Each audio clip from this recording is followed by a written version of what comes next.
পাশাপাশি যে খবরে নজর রাখবো, দীঘা থেকে ফেরার পথে দিলীপ ঘোষকে গো ব্যাক স্লোগান। কোলাঘাটের বর্দাবার এলাকায় গো ব্যাক স্লোগান দেওয়া হয় দিলীপ ঘোষকে।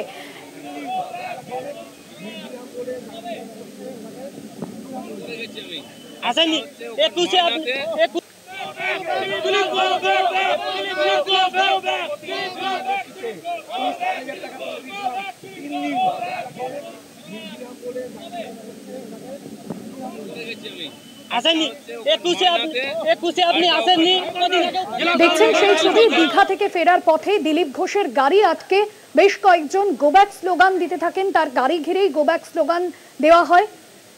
দীঘা থেকে ফেরার পথে এই পরিস্থিতির সম্মুখীন হন বিজেপির প্রাক্তন রাজ্য সভাপতি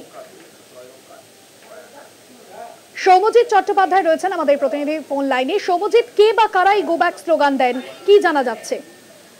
দেখো ভাস্বতী, আজকে কোলাঘাটে বেশ কিছু বিজেপি কর্মীদের একাংশ তারা দিলীপ ঘোষকে কেন্দ্র করে বিক্ষোভ দেখান এবং গো ব্যাক স্লোগান দেন।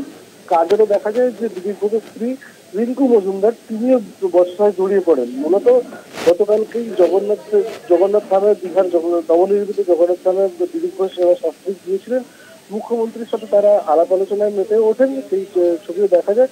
এবং তারপরেই এই বিজেপি কর্মী সমর্থকরা তারা তাদের একাংশ ক্ষুব্ধ বলে জানা গিয়েছিলেন।